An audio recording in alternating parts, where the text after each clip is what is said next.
मैं किचन में खाना तैयार कर रही थी कि मोबाइल की घंटी बज उठी। मैं लपक कर कमरे में गई और मोबाइल फोन उठाकर देखा। इमरान की कॉल थी। मैंने धड़कते दिल से बटन दबाया। क्या बात है सानिया साहिबा, बहुत मसरूफ हो? इसकी आवाज समाज से टकराई। तुम्हें कैसे मालूम हुआ कि मैं मसरूफ हूँ? मैंने पूछा। कॉल देर से अटेंड करना ही मसरूफियत को जाहिर करता है। इमरान ने हंसते हुए कहा। हाँ, किचन में खाना बना रही थी और मोबाइल कमरे में था, इसलिए मोबाइल तक पहुंचने में देर हुई। मैंने वजाहत देते हुए कहा। अरे भाई, तुम इतनी संजीदा क्यों हो जाती हो? ठीक है, हो गई देर बात करने में, इसमें वजाहत देने की क्या जरूरत है? इमरान ने जोरदार कहका लगाते हुए कहा। खैरियत है ना? इस वक्त कैसे याद कर लिया? मैंने पूछा। खैरियत ही नहीं है। जब से तुम्हें देखा है मेरी रातों की नींदें उड़ गई हैं, दिन का चैन छिन गया है। हर वक्त तुमसे मिलने को दिल करता है। दिल चाहता है मेरे पर लग जाएं और उड़कर तुम्हारे पास आ जाऊं। इमरान ने कहा। कहीं तुम शादी तो नहीं करने लगे? मैंने इसे छेड़ा। क्यों? क्या शायद लोग अच्छे नहीं होते? मैंने कब कहा? शायद लोग बुरे होते हैं, बस लापरवाह किस्म के लोग होते हैं।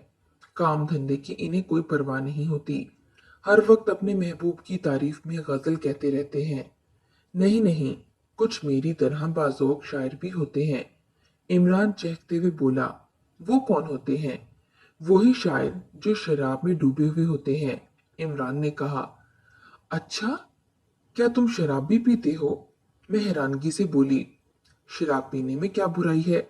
आजकल तो इसका फैशन है। थोड़ी बहुत पी ली जाए तो इसमें कोई बुराई नहीं। मुझे शराबी पसंद नहीं। मैंने गुस्से से कहा। मेरी तौबा, आज के बाद फिर कभी शराब को हाथ नहीं लगाऊंगा। इमरान ने घबराते हुए कहा। क्या वाकई तुम मेरे कहने पर शराब छोड़ दोगे? मैंने पूछा। हाँ हाँ, तुम्हारी खातिर मैं वो सब कुछ छोड़ सकता हूँ जो तुम्हें पसंद ना हो। इमरान ने कहा। इमरान, मुझे तुमसे यही उम्मीद थी। मुझे शराबियों से सख्त नफरत है। तुम शराब नोशी तर्क कर दो तो हमारी ये दोस्ती हमेशा चलती रहेगी। मैंने कहा। वैसे एक बात बताऊं, मैं शराब नहीं पीता, तुमसे मजाक कर रहा था। हाँ, मुझे भी पता है, तुम्हारी मजाक करने की पुरानी आदत है। मैं मुस्कुराई। शुक्र है तुम्हें ये बात पता है, वरना मैं समझ रहा था कि मौसूफा मुझसे नाराज होकर बातचीत बंद ना कर दे। इमरान ने कहा। अच्छा बताओ, तुमने इस वक्त कैसे फोन कर दिया? खाना भी तैयार करना है मैंने। सोचा ये बात तुम्हें अभी नहीं बताऊंगा, लेकिन इतनी अच्छी खबर है कि मुझसे बर्दाश्त नहीं हो सका और तुम्हें बताने को बेचैन हो गया। इमरान ने कहा। क्या कोई खास खबर है? हाँ, मैं फैसलाबाद आ रहा हूँ काम करने। अब्बाजान मान गए हैं। अब हमारी मुलाकात में कोई रुकावट नहीं रहेगी। इमरान ने कहा। फैसलाबाद में तुम क्या करोगे? मैंने हैरत से पूछा। मुझे यकीन नहीं आ रहा था कि वो वाकई फैसलाबाद आ रहा है। भाई, पहले मैंने सोचा कि चाहे कैसे भी मजदूरी मिल जाए, मैं बगैर शर्म के कर लूंगा। लेकिन देखो, किस्मत के मेरे बचपन के दोस्त जवाद मुझे मिल गया। वो फैसलाबाद की एक कंपनी में सेल्समैन की हैसियत से काम कर रहा है। इसे जब मेरे फैसलाबाद में काम करने की ख्वाहिश का इल्म हुआ तो कंपनी में मेरी नौकरी की बात कर दी और तुम्हारे इलाके में ही सेलमैन की हैसियत से मेरी ड्यूटी लगी है। अब मैं जब चाहूंगा तुमसे मिलने चला आऊंगा। इमरान ने चहकते हुए बताया।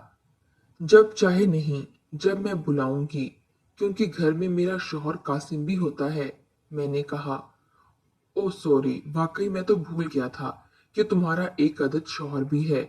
इमरान ने उदास लहजे में कहा। इमरान से मेरी मोबाइल दोस्ती को 1 साल हो गया था। शुरू में हम दोनों बड़े मोहतात अंदाज में बात किया करते थे, क्योंकि हम एक दूसरे के लिए अजनबी थे। हम दोनों मुख्तलिफ मौज़ूआत पर तवील गुफ्तगू करते थे। ये टेलीफोनिक दोस्ती की वजह भी मेरा शौहर की मसरूफियत थी। मेरा शौहर कासिम एक मैकेनिक था। वो सुबह 9 बजे घर से निकलता और रात गए घर लौटता।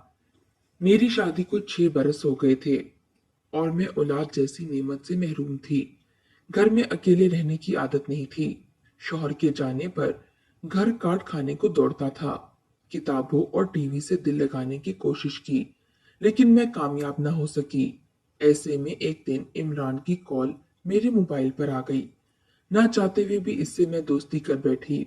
इमरान से 6 माह तक बातों का सिलसिला चलता रहा, लेकिन कभी मुलाकात नहीं की। एक दिन इमरान का फोन आया तो इसने मुलाकात की ख्वाहिश जाहिर कर दी। सानिया, हमारी दोस्ती को 6 माह हो चुके हैं, लेकिन हमने एक दूसरे को देखा भी नहीं। क्या ऐसा नहीं हो सकता कि हम एक बार मिल लें?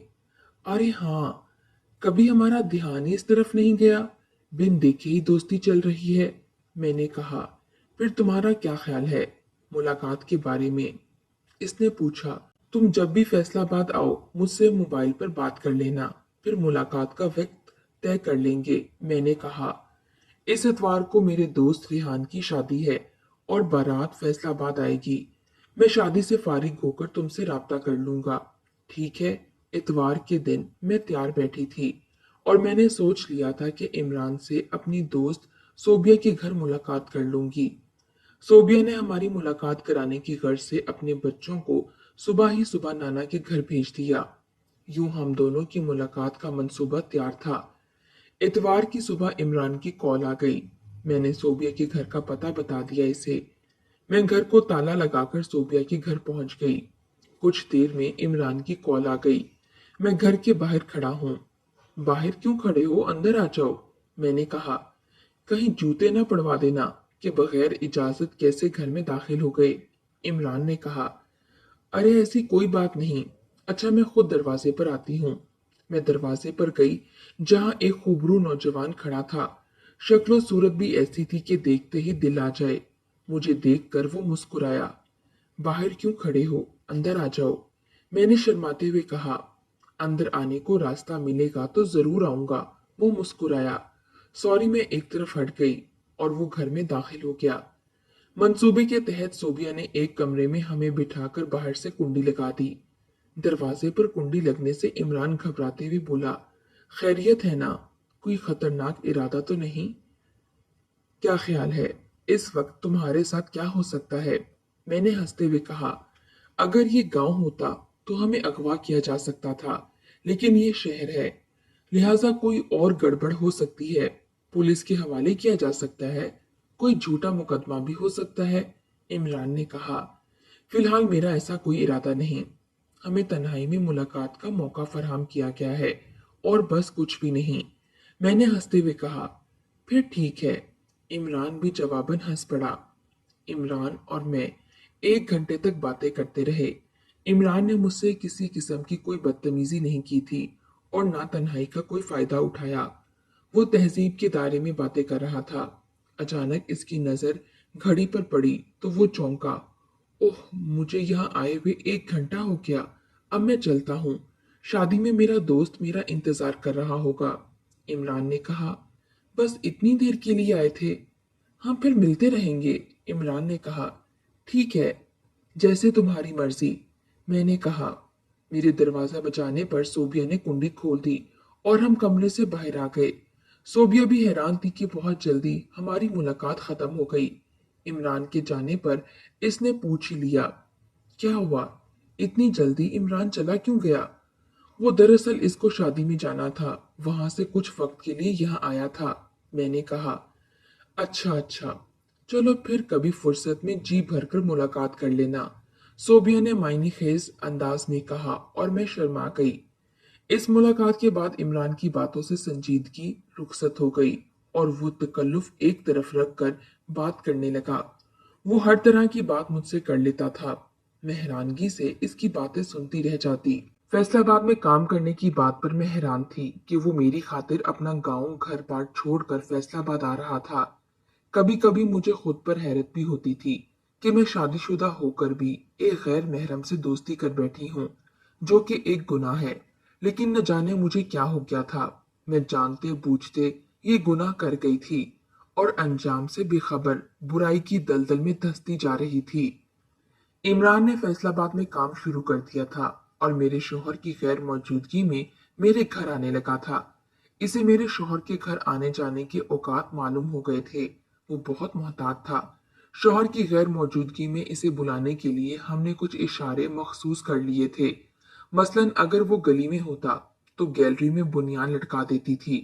इसका मतलब होता था रास्ता साफ है। अगर गैलरी में कमीज होती तो इसका मतलब था कि शौहर घर में मौजूद है। गैलरी में कुछ भी ना हो तो इसका मतलब था कि मोबाइल पर कॉल करके मुलाकात का वक्त तय करना है। ये इशारे इमरान ने बताए थे जो मुझे पसंद आए। इन इशारों की मदद से मैं मुतमईन थी कि मेरा ये राज राज ही रहेगा। कुछ अरसे ये सिलसिला चलता रहा। फिर इमरान ने भी अपना रंग दिखाना शुरू कर दिया। तन्हाई में इसकी छेड़खानियां बढ़ने लगी थीं। इसका ये अमल मेरे नजदीक अच्छा नहीं था। मेरे दिल में कई बार आया कि मैं इसे बुरी तरह से झिड़क दूं, ऐसी हरकत ना करे। लेकिन न जाने मुझे इस पर तरस आ जाता कि वो मेरी खातिर अपना घर बार छोड़कर फैसलाबाद आ गया था। इसलिए ना चाहते हुए भी इसे ये हरकतें करने से मैं रोक ना सकी।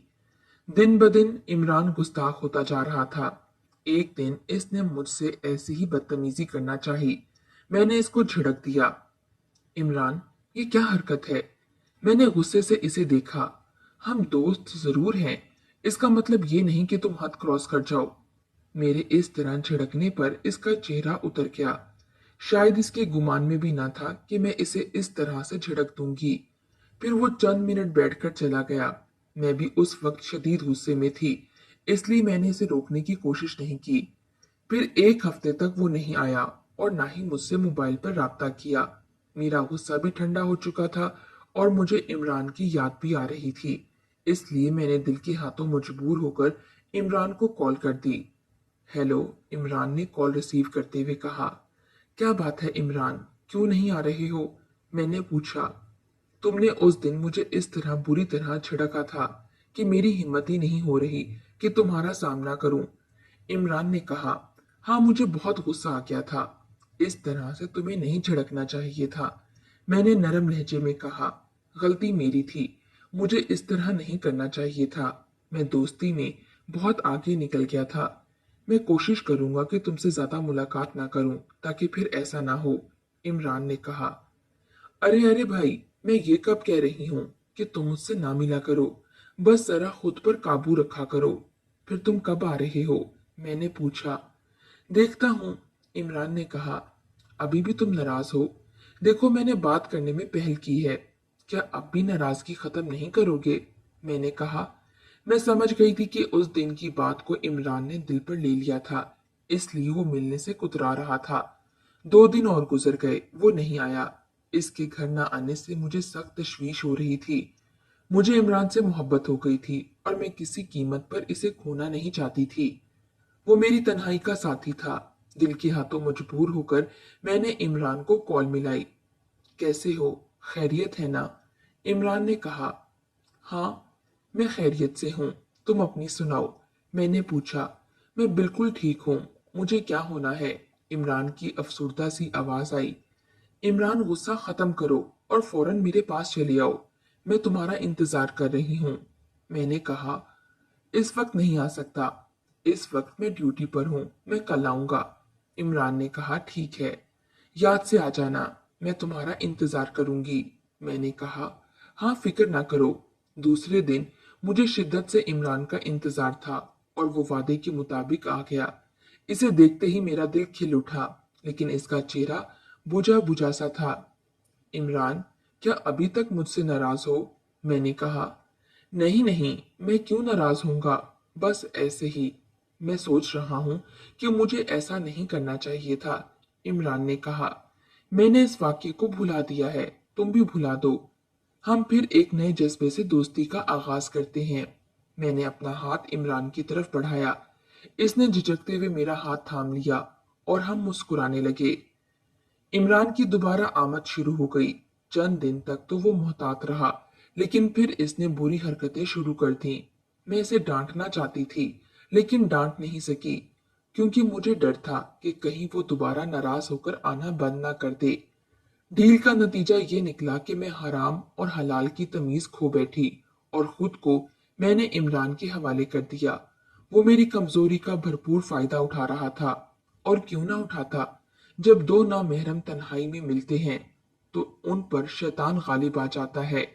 यही कुछ हमारे साथ भी हो रहा था। मैं अंजाम से बेपरवाह बुराई की दलदल में धंसती जा रही थी। एक रोज इमरान घर पर ही था कि मेरे शौहर कासिम अचानक घर आ गए। अब ये इत्तेफाक था कि उस रोज मैं दरवाजे की कुंडी भी लगाना भूल गई थी। दोपहर का वक्त था। वो जैसे ही कमरे में दाखिल हुए, इमरान मेरे पास ही बैठा था। इमरान को यूं मेरे पास बैठा देखकर वो शदीद गुस्से में आ गया। शदीद गुस्से में इसने शीशे का गुलदान उठाकर इमरान के सर पर मारना चाहा। मुझसे ये बर्दाश्त ना हो सका कि वो इमरान को नुकसान पहुंचाए। मैंने पीछे से बेलन इसके सर पर दे मारा। इस शदीद जरब के पड़ते ही वो चकराकर गिर पड़ा। इमरान ने जमीन पर गिरा बेलन उठाकर मेरे शौहर के दिल पर मारा और पे दर पे बेलन की वार से कासिम को लहूलुहान कर दिया। वो जमीन पर पड़ा बुरी तरह से तड़प रहा था और हम दोनों दरवाजे के पास खड़े इसके तड़पने का नजारा कर रहे थे। जब कासिम अपनी जान की बाजी हार गया, तब हमें होश आया कि अब क्या करें। मैं सख्त घबराई हुई थी। मेरी समझ में नहीं आ रहा था कि क्या करूं। एक तरफ शौहर मर गया था, दूसरी तरफ इमरान था जो मेरे एक बयान पर जेल की सलाखों के पीछे जा सकता था। मैं इसको खोना नहीं चाहती थी। हमें फौरी तौर पर इस मसले का हल निकालना होगा, वरना हम जेल की सलाखों के पीछे होंगे। इमरान ने कहा, मैं क्या करूं? मैंने घबराते हुए कहा, मैं घर का सारा सामान इधर उधर बिखेर देता हूँ। मेरे जाने के बाद तुम शोर मचाना शुरू कर देना कि डाकू आए थे। मजम्मत करने पर कासिम को हलाक करके चले गए। मैं सिर्फ जेवर ले जाता हूँ ताकि डकैती हकीकी लगे। फिर जब बात ठंडी हो जाएगी, फिर हम दोनों शादी करके नई जिंदगी की शुरुआत करेंगे। इमरान का जहन तेजी से काम कर रहा था। मेरी कुछ समझ में नहीं आ रहा था कि क्या करूं। इमरान ने घर का सारा सामान इधर उधर बिखेर दिया और जेवरात लेकर चला गया। इसके जाने पर मुझे होश आया और मैंने वही किया जो इमरान ने कहा था। मेरे शोर मचाने पर मुख्तलिफ फ्लैट से लोग जमा हो गए। पुलिस भी आ गई। उस वक्त घर वाकई डकैती का मंजर पेश कर रहा था। सबको मेरी बात पर यकीन आ गया। नामालूम मुलजिमान के खिलाफ कत्ल और डकैती का मुकदमा दर्ज हो गया था। इस तरह एक महीना गुजर गया, मगर इमरान ने मुझसे कोई राब्ता नहीं किया। मुझे इमरान पर बहुत गुस्सा आ रहा था। वो मेरा सारा जेवर लेकर फरार हो गया था और राब्ता भी नहीं कर रहा था। मैंने जब मोबाइल पर राब्ता किया, इसने अजनबियों की तरह बात की तो मुझे बहुत गुस्सा आ गया। इमरान, मैं सानिया बात कर रही हूँ। तुम मुझसे किस लहजे में बात कर रही हो? मैंने कहा। कौन सानिया? मैं किसी सानिया को नहीं जानता। मेरा क्या ताल्लुक तुमसे? इमरान ने कहा। तुम ज्यादा होशियार नहीं बनो। तुमसे मेरी मोबाइल पर बातचीत रही है और मोबाइल कंपनी के पास भी इसका रिकॉर्ड मौजूद है। मेरा एक बयान तुम्हें जेल की सलाखों के पीछे ले जा सकता है। पुलिस खुद तुमसे जुर्म कबूल करवा लेगी। मैंने इसे धमकी दी। तुम मुझे जेल भिजवाओगी? मोहतरमा, मैं जिस सिम से तुमसे बात करता था वो एक ऐसे शख्स के नाम रजिस्टर्ड है जिसे दुनिया से गए 4 बरस हो चुके हैं। तुम्हें मेरा यही मशवरा है कि मुझे एक खौफ समझकर भूल जाओ, और वो जेवरात मैंने तुम्हें जो वक्त दिया है, इसकी कीमत है। इमरान ने कहा, मैं तुम्हें देख लूंगी। मैंने गुस्से से कहा, हाँ हाँ देख लेना। तुम्हारे पास मेरा पता भी नहीं है। तुम्हारे पास मेरा पता भी उसी तरह फर्जी है जिस तरह से ये सिम है। मैं इस सिम को अभी फेंक दूंगा। इमरान ने कहका लगाते हुए कहा। मेरे जहन में आंधियां सी चल रही थीं। समझ में नहीं आ रहा था कि क्या करूं। जज्बात में आकर मैंने पुलिस को बयान देते हुए सब कुछ बता दिया। मेरा ख्याल था कि पुलिस फौरी तौर पर हरकत में आएगी और इमरान को किसी भी तरह ढूंढ कर गिरफ्तार कर लेगी। लेकिन पुलिस ने सबसे पहले इस कत्ल में मुझे ही जेल में डाल दिया। फिर बाद में पुलिस की जबानी यही सुनने को मिलता कि वो मुलजिम को तलाश करने की भरपूर कोशिश कर रही हैं। लेकिन मुझे पता है इमरान को तलाश करना ऐसा ही है जैसे अंधेरे कमरे में काली बिल्ली को तलाश करना। मेरे पास इमरान की कोई तस्वीर नहीं है। सिम इसकी बंद है और ना ही मेरे पास इसका असल पता है। मैं कुछ भी नहीं कर सकती इमरान को तलाश करने में, क्योंकि मैं जेल की सलाखों के पीछे हूँ। मुझे मालूम है पुलिस इमरान को तलाश ना कर सकेगी और सारे कत्ल का इल्जाम मेरे सर थोपेगी ताकि इस केस की फाइल बंद हो जाए। मैं आज इस काल कोठरी में हर पल खुद को कोसती हूँ कि मैं वो बदबख्त औरत हूँ जिसने अपने घर को खुद अपने हाथों से तबाह किया, जिसकी खातिर ये सब कुछ किया। वो भी माल और इज्जत का लुटेरा निकला।